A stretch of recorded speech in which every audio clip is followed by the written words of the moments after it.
prosperity, to good health and happiness. And most important, to life, l'chaim. L'chaim, l'chaim, to life. Here's to the father I've tried to be. Here's to my pride to be. Bring l'chaim to life, l'chaim. L'chaim, l'chaim, to life.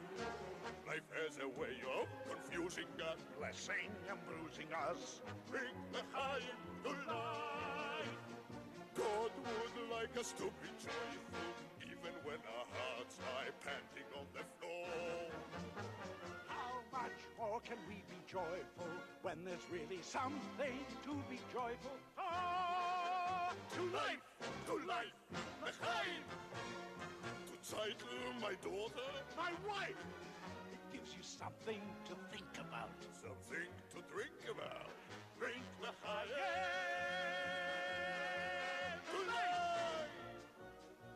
Mordche, Yes, what is it, Lizaboo? that Mordche drinks for everybody. What's the big occasion, lady? I am taking myself a bride. Who's the lucky one? Tevye's eldest, Zeitel. Today's a wolf. To Tevye. Zeitel, your daughter. My wife. May all your futures be pleasant ones, not like our present ones. Drink l'chaim to life, l'chaim. L'chaim, l'chaim to life. It takes a wedding to make us say, let's live another day. Drink l'chaim to life. We'll raise a glass and sip a drop of schnapps in honor of the great good luck that favored you. We know that when good fortune favors to such men it stands to reason we deserve it too. To us and our good fortune. Be happy, be healthy, long life. And if our good fortune never comes, here's to whatever comes. Drink l'chaim to life.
May you live to see 1,000 reasons to rejoice.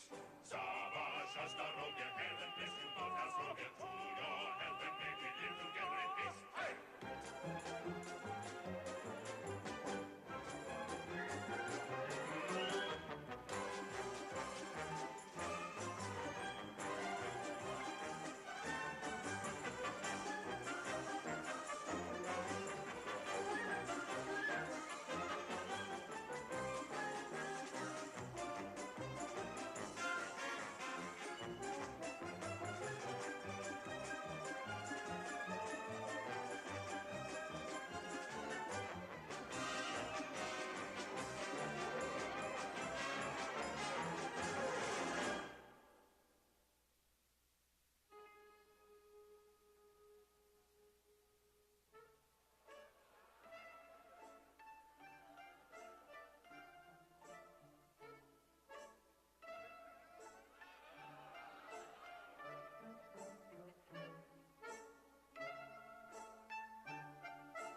Relatives and friends, as we begin our services, we ask that you please turn off all cell phones or electronic devices or place them in a silent mode.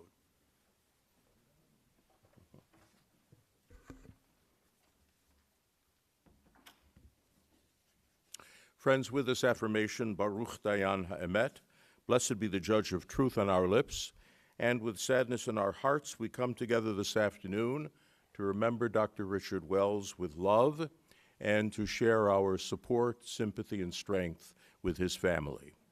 We begin the service with a selection from the book of Psalms. Psalm 121 is a prayer in which we ask God to guard our souls in our going out and in our coming in. And we recite it as a prayer that God will guard Richard's soul now that he has gone out of our presence and come into God's eternal and everlasting presence. I'm going to chant a few of the original verses in Hebrew, and then I'll read a version of the psalm in English. Shir lamahalot, esa einai ele harim, me'ayin yavo Ezri. Ezri mehim Adonai, Oseh shamayim evaretz, al yitein lamot raglecha, al yanum shomrecha, hine lo yanum velo yishan, shomer Yisrael. I lift my eyes to the mountains. Where will my help come from? My help comes from the Lord, creator of heaven and earth. God will not let your foot slip. Your guardian never slumbers. Behold, the guardian of Israel neither slumbers nor sleeps. The Lord will be your protector. The Lord will give you shade at your right hand. The sun will not harm you during the day, nor the moon at night. The Lord will keep you from all evil and preserve your soul. The Lord will guard your going out and your coming in from this time forth and forever. The 23rd Psalm expresses our conviction that even when we walk through the valley of the shadow of death, we are never alone, that God is always with us and gives us support, strength, and courage equal to our needs. So if you are familiar with the words of the 23rd Psalm, I invite you to join me as I recite it. The Lord is my shepherd, I shall not want. He maketh me to lie down in green pastures. He leadeth me beside the still waters. He restoreth my soul. He guideth me in straight paths for his name's sake. Yea, though I walk through the valley of the shadow of death, I will fear no evil, for thou art with me. Thy rod and thy staff, they comfort me. Thou preparest a table before me in the presence of mine enemies. Thou hast anointed my head with oil, my cup runneth over. Surely goodness and mercy shall follow me all the days of my life, and I shall dwell in the house of the Lord forever. In a moment, I'm going to call on members of the family who are going to share their loving memories of Richard with us and honor and celebrate his life this afternoon as we mourn his passing. But first, I want to express to all of the members of the family our profound sympathy on your loss and the love and support that everyone here wants to give you. We want to extend our sympathy to Richard's beloved wife, Estine, his beloved children, Jason Robert Wells, Jarrett Tyler Wells and his wife, Jacqueline, and Dr. Jamie Lee Wells, and the grandchildren, Taylor Wells, Jordan Wells, Brittany Wells, Samantha Wells, and Jennifer Wells. We want to express our sympathy to his sister, Roz Lavin, and to his sister-in-law, Estine's sister, Madrian Snyder, and we remember her beloved husband, Dr. Joseph, who passed away recently, and their children, Dr. Lori Snyder and Dr. Lee Snyder. With that, I want to invite members of the family now who are going to be honoring Richard with their memories and with the love that stands behind them. First is going to be his beloved wife, Estine.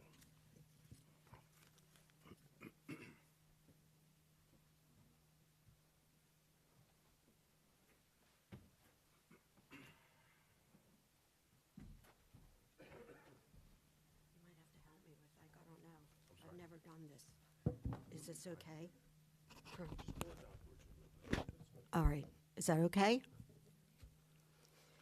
I'll try. High on life. Today we celebrate the enduring legacy of a remarkable man, our superhero rock star, Dr. Richard N. Wells. He imprinted his essence upon us, all in the most profound, magnificent, and magical way. High on life was his mantra, and it was evidenced in all that he did. Never wavering, he savored every breath until his last at 11:08 p.m. on December 17th. With him until the last breath, Jamie and I will forever treasure the fact that he wasn't alone.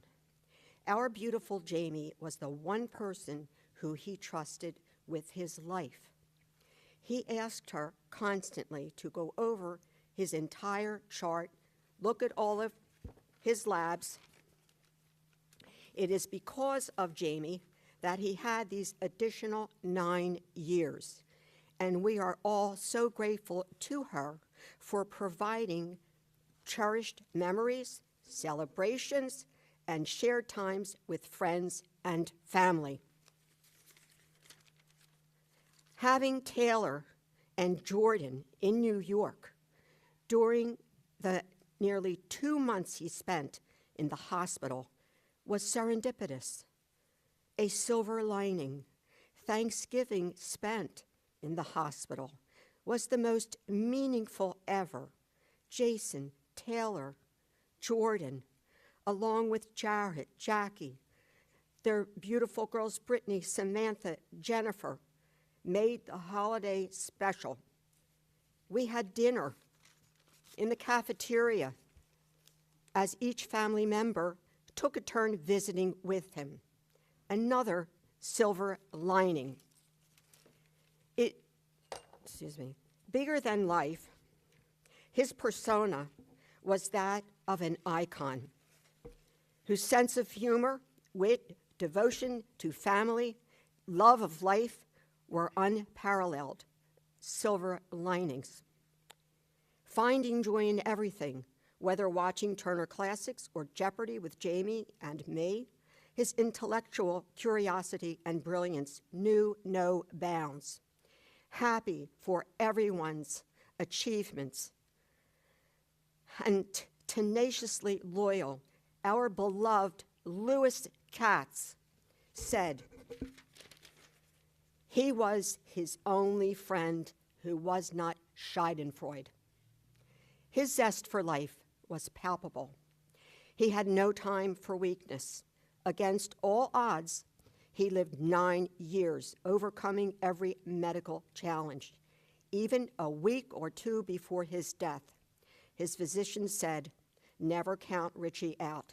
He has survived the unsurvivable." With no reserve, however, his last hospitalization was just too much for his weakened body to tolerate. As a son, there was none better. We took care of his mother, Mama Eve, at our home, providing unending support and an addendum to what would have been a life ending much earlier. Richie loved my parents. In fact, he would constantly remind me that they took his side against mine always. My parents would say to me, "He's a good boy, honey. Don't be upset with him." Because of him, my beloved father, Joe, lived an additional year beyond all expectations. carrying him downstairs, taking him and my beloved mother, Molly, to the Jersey Shore gave my dad courage and motivation to rebound and enjoy many more moments. As a husband, he was never boring. I admit at times I had to come up with unique ways to change his angry tone to contagious laughter. Speaking in the third person, asking Esteen for advice, then telling him what Esteen said would bring out the belly laugh. We managed to make contentious moments into hysterical scenarios. One of my most notable memories was of Richie waking up one morning with unrelenting back pain and insisting I take him to the ER. While there, I mentioned that he was naive to pain medication, muscle relaxants and such. He didn't take medication. And I thought perhaps giving him some orange juice and crackers would help. So he wouldn't ingest them on an empty stomach. In my 20s at that time, I was viewed as irrelevant.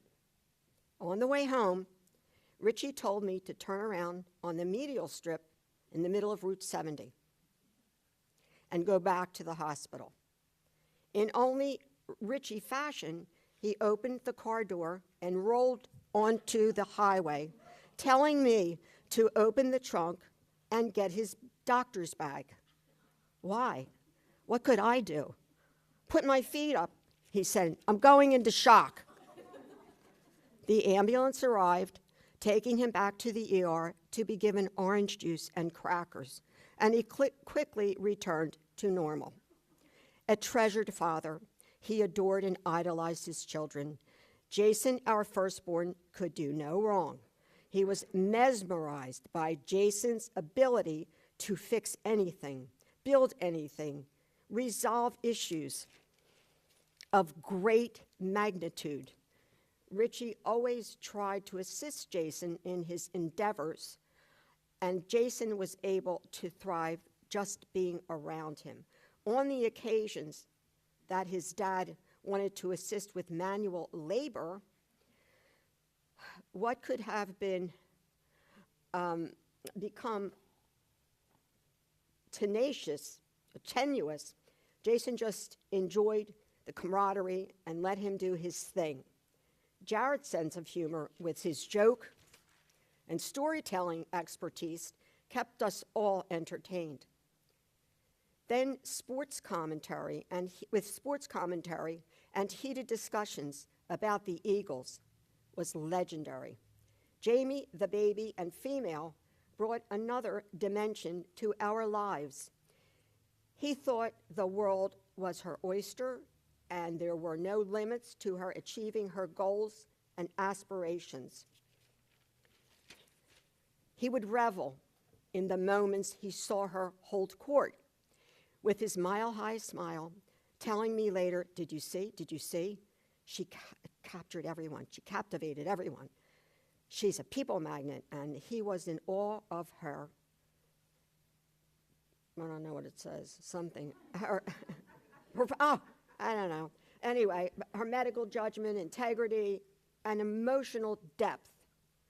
Taylor and Jordan, first grandchildren, played a role in his life with unending acts of kindness, love, spending quality time with us, and wanting to be with us for our sake, whether alone or bringing friends around. Playing games with Pop-Pop, cooking for him. Their goal was to be with him. The inseparable bond he had with Jordan was undeniable. I will let her tell you in her words, because I don't want to spoil the fun. Brittany, Samantha, Jennifer have unique personalities, championed, mentored by my wonderful Jared and his beautiful wife, Jackie. Wherever they were, you could be guaranteed a fabulous and fun time would be had. Brittany, nurturing, comforting, capable, with pure love, surrounded us with happiness. Sam Shabam is sparkly, a sparkly gem, bringing sunshine to all. Pop got such a kick out of her in her inimitable fashion. Samantha, like her father, does things her way and won't be pressured by peers. Jennifer is a self-motivated, self-starter, intellectual achievements, along with a passion for being the best as she can be, is her goal. And we admire so much. It extols her virtues, and it made Pop so very proud. Her inner strength and fortitude and ability to succeed speaks volumes. My beloved brother-in-law was one of his best friends, and my sister, Madrian, as well. Our nieces, Dr. Lori Snyder and Dr. Lee Snyder, were always treated as if they were our children. He loved Lori's term, Luda, as she would refer to him. Our selfless Dr. Lee Snyder, Lee, was always ready, willing, and able to do whatever she could to show her love. His golf buddies and other friends were held in the highest esteem by him. Annie Coombs, Arnie Kaminer, and Sandra Kaminer, Larry Cohen, and many others who I was just too tired, I guess, to write. But they were heroes in his life, with riches more valuable than anything money could buy. Linda and Joel Appel. Several heroes I would like to mention: Dr. T. Peter Kingham, Dr. Stephen DeTore, Dr. Richard Greenberg, Dr. Jason Bartak, Dr. Sebastian Rochvan, Dr. Antoinette Spevitz, Dr. Lisa Pedroza, Dr. Larry Cohen.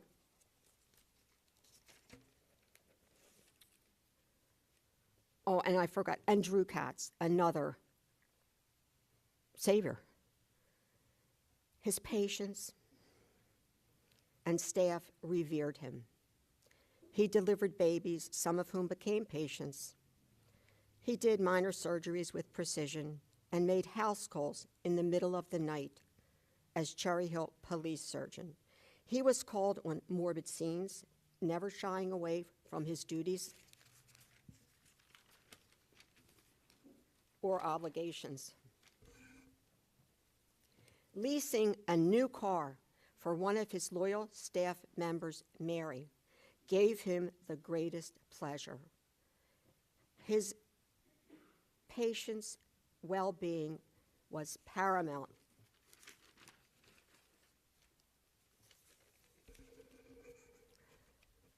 He will forever live in our hearts, a testament to a life with boundless love, never wavering passion, and a heart of gold. His father, Sam Wells, was his best friend. He had the business acumen that Richie searched for, and they would discuss things together. He loved going gambling with his father because he was beyond lucky in cards. He would always share his winnings with his children and with his grandchildren. He was one of a kind. I am overwhelmed with gratitude for the life we shared, the love we cultivated, and the legacy he leaves behind. I take solace in knowing that Richie's legacy will live on in the laughter of our children, grandchildren, and their offspring. You are and always will be irreplaceable. My beloved Richie, your spirit will live on forever. We will miss you, but we will celebrate every day of life because that's what you would want us to do. And I hope people learn from his example that every precious breath he took, even if it was his last, was priceless. He never complained. He didn't complain if something wasn't done right, if something wasn't fixed right, because he always had that depth of feeling that what really counted were feelings, emotion, loyalty, kindness, and helping others whenever possible. We love him. I could go on, but I don't know. There are other people who I know want to say things, and I probably forgot some things, but I'm thrilled. I'm so happy that all of you who are here came to pay your respects, to show your love. I know a lot of people are away at this time of year because at our age, many of them, they take off, plus it's a vacation week. But please know that each and every person here was meaningful to him, played a precious role in his life. I thank you all forever and ever. And with that, I will give it back to this wonderful rabbi. You think? You carried it off beautifully. I did? You did. I forgot some, so I figured it was enough. Listen, you should always forget something. There should always be more that you want to say. We have to stay in touch. Okay. Oh, geez. Almost Well, careful, careful, careful. Oh, yeah, I know. And now I'd like to call on Richard and Estine's daughter, Jamie.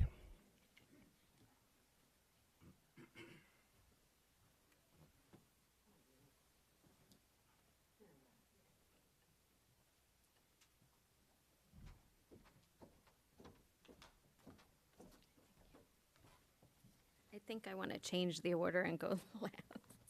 Can't follow that. Oh, wow, it's so nice to see everyone's face.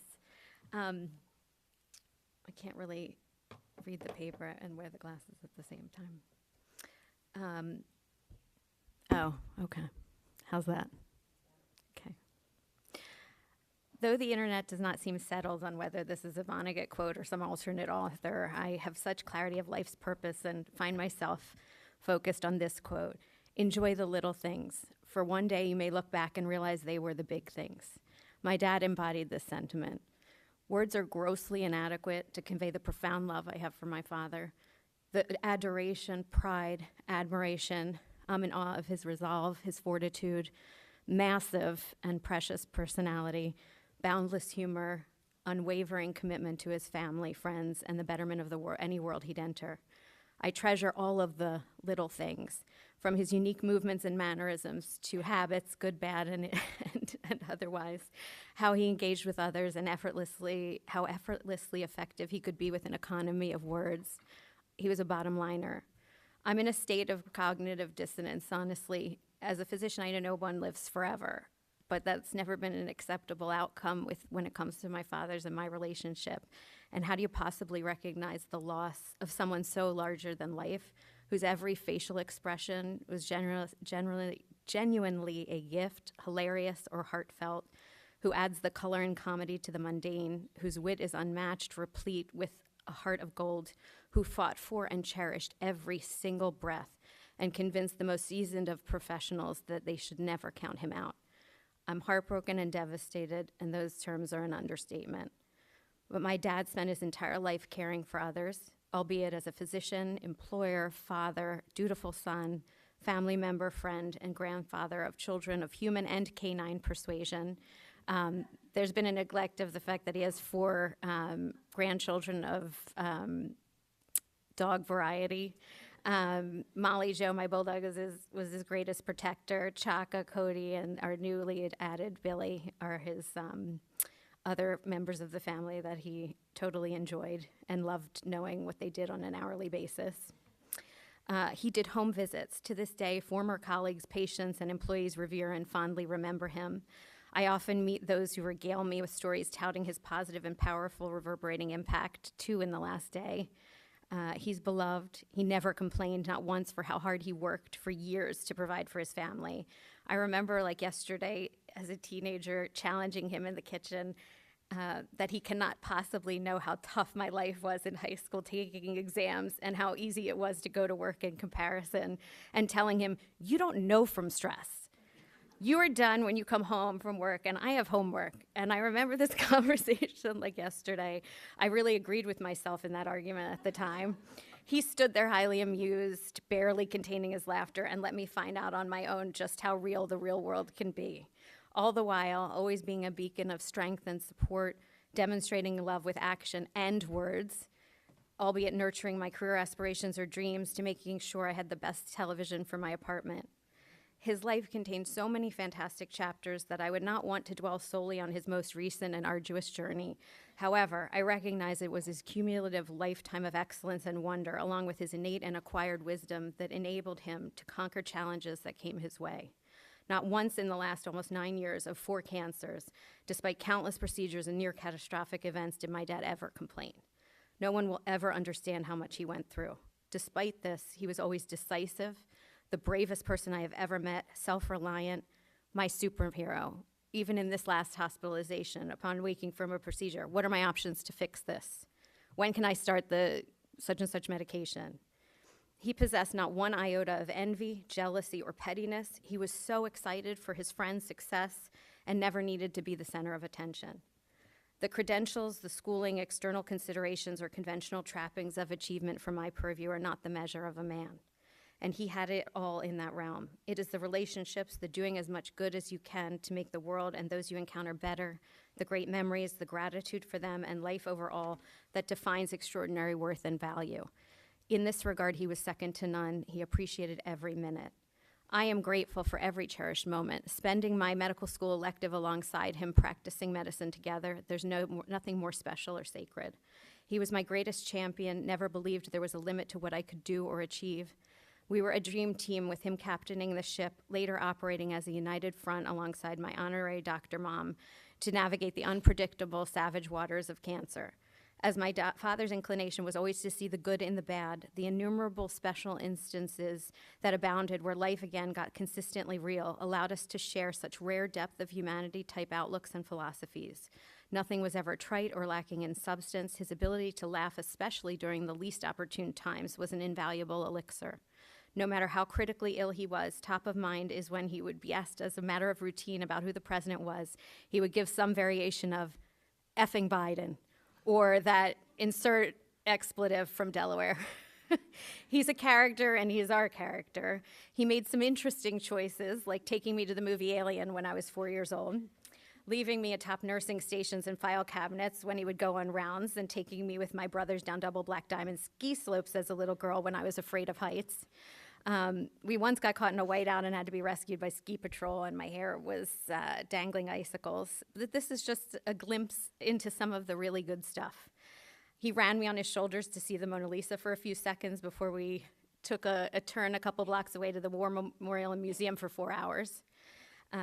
Inserting words like chifforobe, spittoon, divan, settee, cue into random daily conversation. He'd answer the phone yellow, or say Monday, Tuesday, Wednesday. These are the precious moments.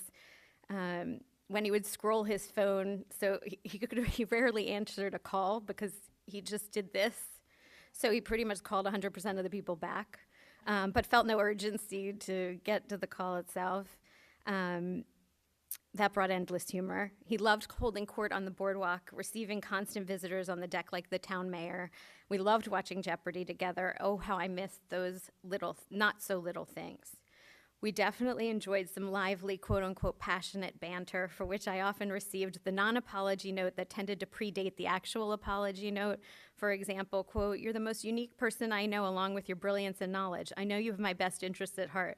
What drives me crazy is your repetitiveness concerning me, so let's be more tolerant of each other. I love you now and always," unquote.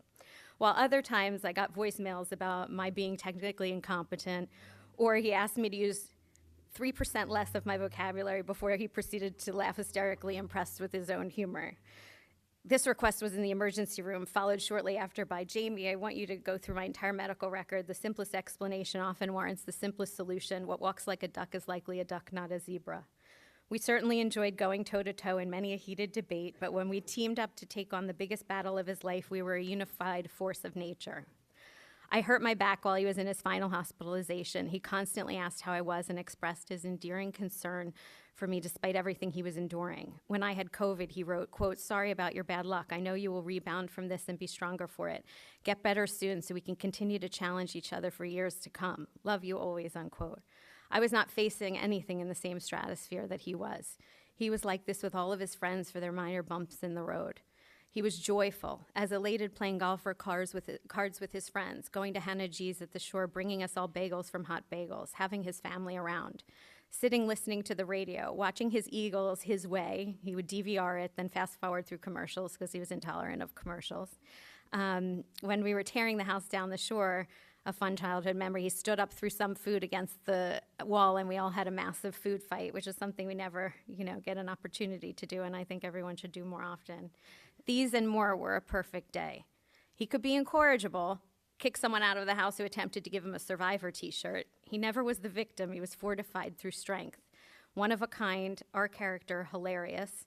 He fought till his last breath, wanted to live and cherish every single moment. We did his physical therapy exercises through the final hours of his life. Strong, an optimist, rule breaker. He lived on his own terms. One funny memory, which is kind of a exemplar. He had to be admitted a number of years ago overnight to be able to have the major surgery a week later. And I come in the morning and he says, I don't understand. I coerced and cajoled the resident and they won't discharge me. I'm like, Dad, you're a doctor. You know you have to do these things before you can go or else we have to come back later that night. And he's like, I can't take it. I'm going for a walk. I said, don't leave the hospital. If you leave the hospital, they're not going to do the major surgery that's going to save your life. He's like, I'm not leaving the hospital. So he exits the room. 2 seconds later, my mom comes in. Where's your father? In the bathroom? I said, no, I think he left the hospital. And she's like, get out. He didn't leave the hospital. And I don't know how much time passed, but he enters with a sweatshirt that had been sitting on the ottoman of the apartment we were staying in. And I knew this because I had his clothes from entering the operating room, knew exactly what he had. So yes, he comes in with his boyish grin, like nobody's going to tell me what I'm going to do or not do. And yes, he wound up coercing and cajoling somebody, and we were back in the ER that night. He would leave doctor's visits mid-conversation. When he was done, he would just leave. When he had telehealth visits, he would just put the thing down, not say anything while they kept talking, and he'd go into the other room to turn on his program until they kind of discovered for themselves. He would test himself. When he had half his thigh removed from a sarcoma, they wheeled him out of Sloan Kettering to put him in a cab, and he refused and insisted on walking back to the hotel we were staying, and only then realized that might not have been the best idea. He was entertained by gallows humor. I will never forget when he was asked about his organ donor status by the DMV after he had had half of his organs removed, or when taking him home after his Whipple and we were hit by a Mack truck with my mom in the driver's seat pinned. And my dad had drains. He weighed nothing. He had postural hypotension, and he insisted on getting out of the car swaying with multiple drains, not having good blood pressure in the middle of moving traffic. And let's say we had a moment. He was a tough bird. He's unforgettable. No matter where we went, hospital staff from all different services would visit him, whether they were in charge of his care or not. Everyone loved him. He was nicknamed the sexiest man in the tri-state area by a friend of mine when we were teens, as there was an apparent fan base. He was a lefty, a ping pong champion. Playing anything with him was extremely challenging with the slice. And when I was a teenager, he would drop on the tennis court, be silent, and proceed to give himself a carotid massage, but never say anything. And that was before I went to medical school to understand that it might not have been as harrowing as I thought it was at the time. Brilliant. He skipped 2 grades, never worried about exams. He had an uncanny recall and readily employed reason and logic to get to the bottom line. He could calculate anything in his head, especially with respect to spatial relations, and could tell you any detail from a film or piece of history, from what the temperature was on a Tuesday in 1808, what the direction of the wind was, and what was going on in any part of the world. He was not arrogant, not even an ounce of arrogance, was so well read with an exceptional fund of knowledge and recall, and I always valued his perspective. One of my favorite activities is watching him watch a movie, the delight, priceless. His coping capacity is unparalleled. He had a masterful ability to compartmentalize.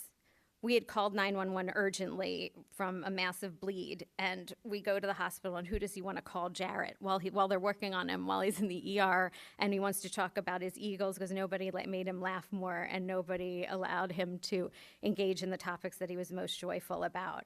And he didn't even tell Jarrett that we were in the ER. He answered a call. A friend of his happened to call when he was being wheeled into the operating room, and he answered it and took the call into the operating room as well. He loved every minute, every breath, was generous of spirit and heart. I recall my mom and I being in the hospital with him for about 96 hours. I don't think we had eaten. I slept on the foot portion of the Jerry chair, but then Jason arrived from the airport, and my dad sits up and says, "Get up for Jason. Jason, are you hungry? They can get you something to eat." It's okay. We know he's the golden child, but that's okay. Great brother. The endless lessons on how to live and the meaning of life he conveyed in a whisper beat so loudly now. Control what you can control, take the gut punch, then adapt and pivot to channel your mind beyond the limitations of any circumstance. He never looked back or dwelled in the past. He fearlessly faced every obstacle and kept moving, never avoiding or being paralyzed in indecision. He consistently adapted his goals. Recently, before this hospital stay, he said to me, "I don't think that I'm going to be able to play golf again," to which I responded, "You never know." So as a pivot, he taught himself to be an online shopper. While he was in this final hospitalization, we received 2 watches and a sweater in the last few weeks. And one of the funniest things, everyone has to see John Tedeschi's shoes, because one of his purchases that we all boycotted were what we call the craniotomy shoes, because they look a little like craniotomy scars. They weren't expensive items, but what he realized was he would take the gut punch of maybe I won't play golf, and then realize he wanted to coordinate his outfits. He bought a clock that projected onto the ceiling because he knew he'd be in bed more. And he made the most of every single moment and opportunity, and literally sitting in a put-together outfit, having his family around, was again another perfect day. It's admirable. He knew he would be less mobile, redirected to improving his environment and perfecting his outfits. He had a clarity of purpose. He taught me to seize opportunities, turned any negative into a positive, and always saw the good. I spent my birthday recently with him in the intensive care unit, inundated with worry at the time. I woke up and didn't feel like it was a birthday. But channeling his outlook and keen insight into what matters, I swiftly realized how lucky I was to spend every minute of my birthday with him. For this, I will be forever grateful.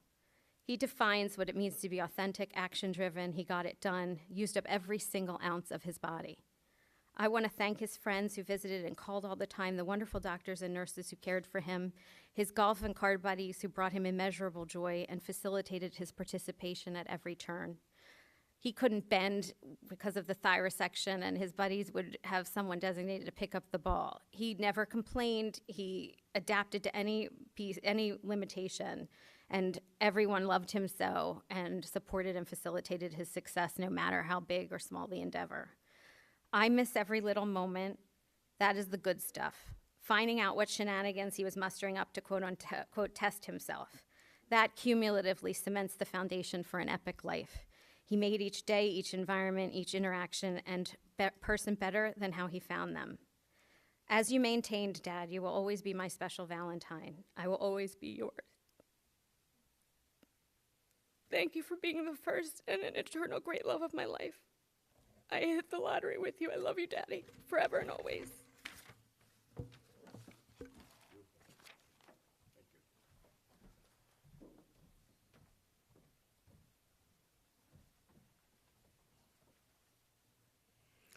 And now Richard's son, Jarrett.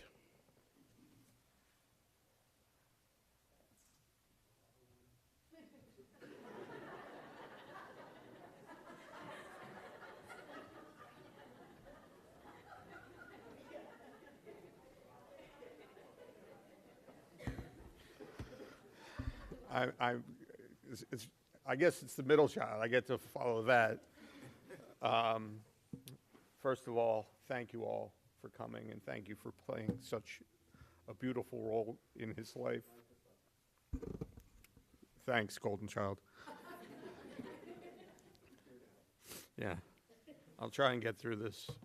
I hand wrote it, and it's small, and I didn't realize how bad my eyes are, but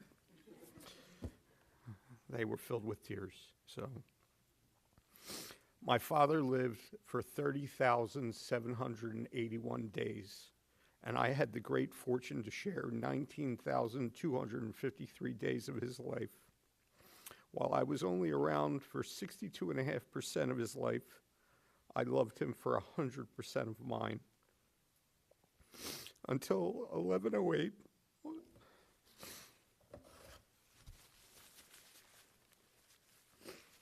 I could reuse a joke from Jason's wedding, but I won't. Until 11:08 on December 17th, there hasn't been a moment of my life that he wasn't around for.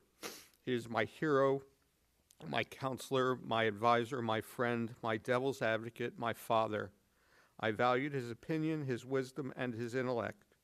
It's no coincidence that I used math at the beginning of this tribute. My dad was lightning sharp in math. He had a passion for history, and he instilled in me a love of reading and seeking knowledge.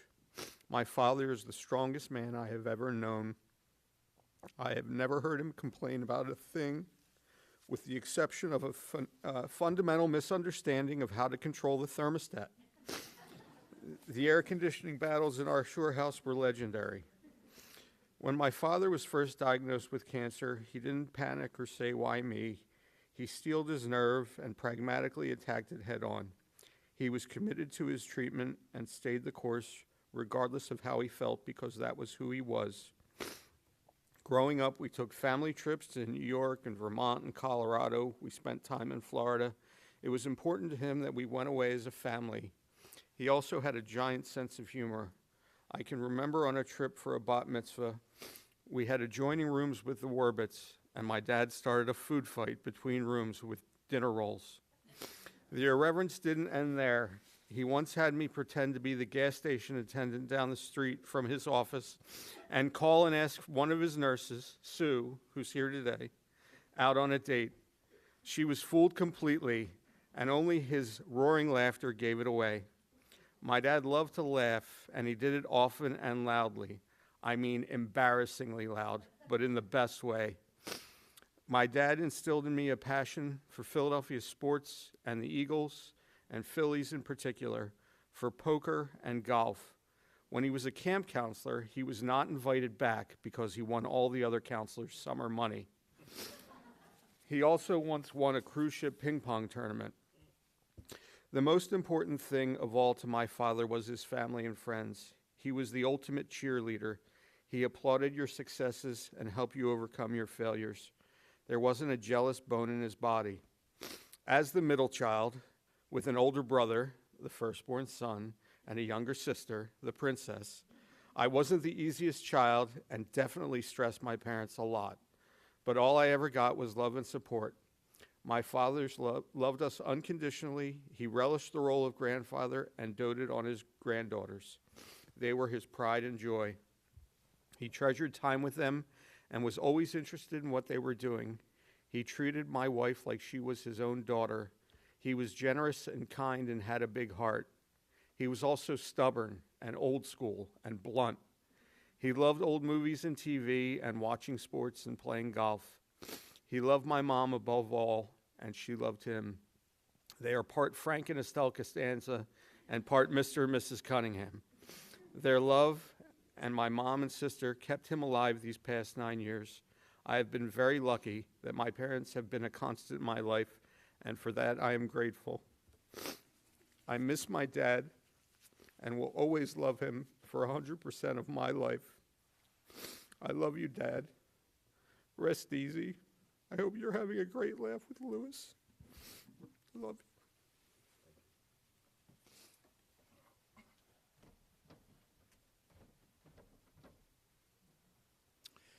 And the last speaker is going to be Richard's granddaughter, Jordan.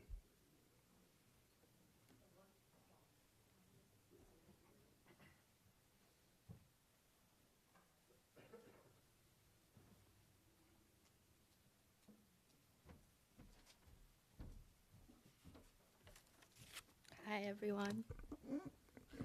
I'm Jordan, the second eldest favorite grandchild. You've now heard how wonderful of a person and how good of a man my pop-up is. He's a healer. He's the strongest, most resilient man I know, a dedicated father, husband, and grandfather. There's truly no one like him. I'm here to tell you how my pop-up was a pop-up. To start off, my pop-up and I had a very close and interesting relationship. My favorite thing to do was to push his buttons, whether that was calling his name Pop-Up 1,000 times until he screamed at me saying, "Shut up," or "I hate my name," to standing in front of the TV while he was watching it and demand his attention, which, if you know him, would do just that. I would stand blocking his view or take the remote from him and threaten to change the channel until he would get so fed up and get up from the couch threatening to hit me, which would make me laugh harder and harder because I knew it was an empty threat. Another one of my favorites that I would do to test his patience would call him up and say, "You know who I really love and think is just so brilliant? Nancy Pelosi." Or "I really want Hillary Clinton to be president." He would then yell, "You're out of the will," or immediately yell goodbye and hang up. Sometimes I would call him up and ask him what he was doing, but ask him every detail of what he was doing, like, where'd you go for dinner? How long was the drive? What did you order? Where'd you park? Did you use a paper napkin or a cloth napkin? What kind of cutlery did you use? And so on. He would answer every single question, and to my surprise, without frustration. I knew if I was ever bored and needed a laugh, I could call him up or find him in his library in Cherry Hill or in the back room down the shore. I could start talking to him, and it would be guaranteed I would laugh until my stomach hurt. His comebacks to anything were always without pause, quick-witted, and absolutely brilliant. I would purposely say stupid things just for him to laugh and call me an idiot. His reaction to anything was everything to me. Our jokes back and forth were continuous and always ended with a "what's wrong with you" from Mom, but we just looked at each other and laughed. How did such a relationship come to be? From as early as I could remember, he always treated me like an equal. He never babied me, never spoke to me like I was a child, never censored himself around me, and I saw it as a sign of respect. And that's how he was. He treated everyone with respect, no matter what age you were or where you came from. Whenever I made a joke or said something inappropriate, he wouldn't reprimand me. He would laugh and throw a joke right back. He loved laughter and always encouraged it wherever it could be thrown in. I remember the first movie we watched together at my old house in Cherry Hill. I was sick at home and he was on babysitting duty. He put on Weekend at Bernie's. I was probably 5 years old. A few years later, when I was about 9 or 10 years old, he played a Porky's marathon in his library in Cherry Hill. I was so honored he shared these precious gems with me. I now have a hole in my heart. Our summers down the shore are never going to be the same.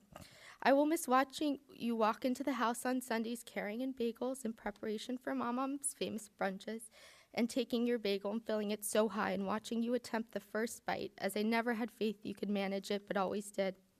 I will miss looking outside our windows in the morning down the shore, seeing you standing at your post on the boardwalk, then later joining you and watching in awe as you chat with your typical passersby. Everyone stopped to say hi to Richie. I will miss watching whatever old black and white movie you turn on in the back room, and always to my surprise, I was immediately sucked in. I will miss Mom screaming, "Richie, are you nuts? Because you put this thermostat to 80 degrees. You continued to do this even though you would inevitably get caught. I will miss calling you on the phone and telling you what happened at work that day. When I initially got my job at Fox, you were the first person I wanted to call because I knew how proud you'd be. I will miss hearing the stories of the funny and ridiculous things you did from Mom and Jamie, like when you fasted on Yom Kippur, even though you're a diabetic, so you can't really do that.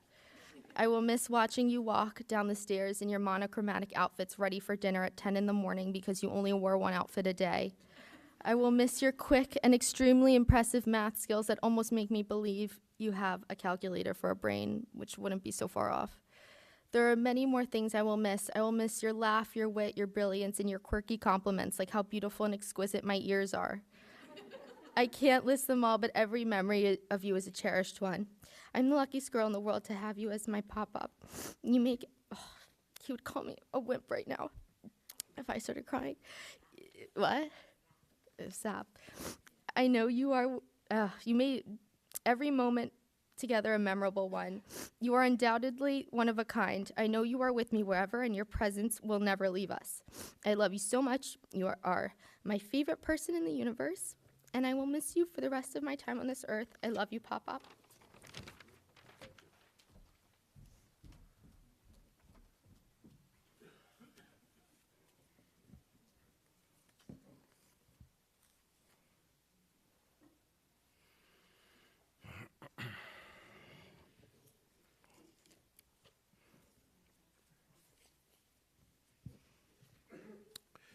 These were really exceptional tributes to Richard. And I want to express our thanks to Estine, to Jamie, Jarrett, and to Jordan for really helping us celebrate the life of Richard Wells. And you've really done a spectacular job of teaching us how much he loved life, how epic his life was, and what an extraordinary legacy he leaves behind that will live in your hearts forever and that will be reflected in the lives that you continue to lead with blessing. May his memory be a blessing, and may he continue to be remembered with love and with the determination to live a life of purpose and meaning. Tihi nishmato tzurora b'tzuror hachayim. May his soul be bound up in the bond of eternal life, and let us say, Amen. Friends, we're going to continue now with the memorial prayer. If you are comfortable standing, I invite you to rise for the El Molei Rachamim. As we recite this memorial prayer in Richard's memory, we also remember his parents, Sam and Eve Wells, of blessed memory, Estine's parents, Joseph and Molly Friedman, of blessed memory, and Richard's beloved brother-in-law, Dr. Joseph Snyder.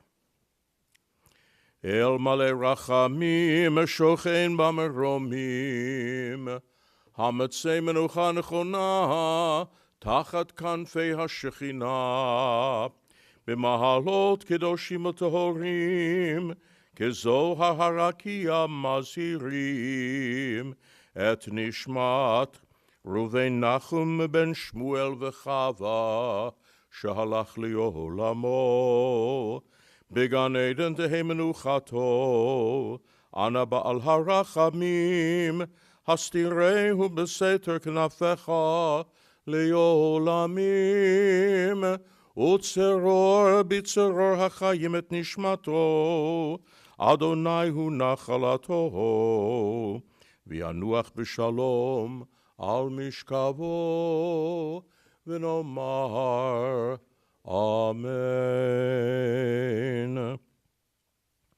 O God, exalted and full of compassion, grant perfect peace in your sheltering presence among the holy and pure to the soul of our beloved Dr. Richard N. Wells, who has gone to his eternal home. Master of mercy, we beseech you, remember all the goodness that he exemplified in the land of the living. May his soul be bound up in the bond of life and love. May he rest in peace. May he be remembered for blessing. And let us say, Amen. Friends, please be seated. Following the service here in the chapel, the interment is at Crescent Memorial Park. After that, the family is going to be returning to the residence to begin the Shiva period. Shiva is going to be observed today after 2 p.m., and then over the weekend at the Shore House with people welcome to visit over the weekend. Those who'd like to make a memorial donation in Richie's memory are encouraged to do so to a foundation which will soon be set up in his memory. Can you change that?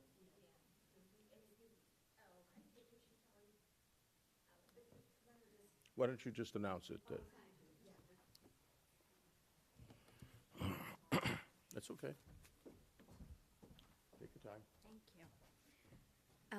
Yes, in lieu of flowers, we'd love anyone who'd like to contribute to Dr. T. Peter Kingham's cancer research in duodenal cancer at Sloan Memorial Sloan Kettering Hospital, and Dr. Richard Greenberg, his oncologist, who is at Penn. We for patients.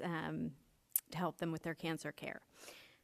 You can, on his obituary, find the link to donate to Dr. Peter Kingham's duodenal cancer research at MSK. I'll be posting it on Facebook and social media, everything. And if anybody wants to know how to do that, just contact me. Thank you.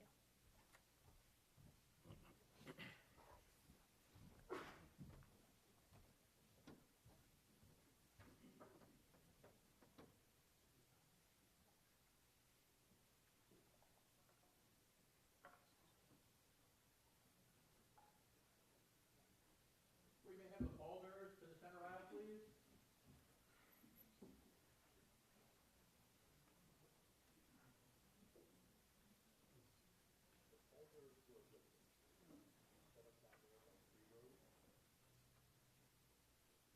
For the pallbearers who are not lifting, if you'll stand back there, please.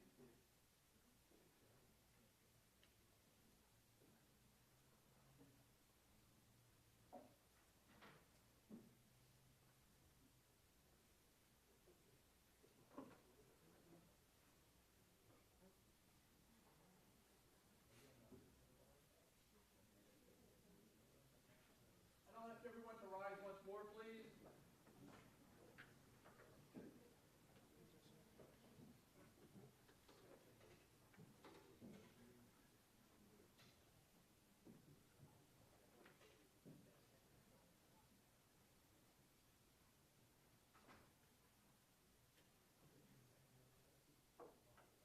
Folks, you can just follow behind. If you're pallbearers, just follow behind, please.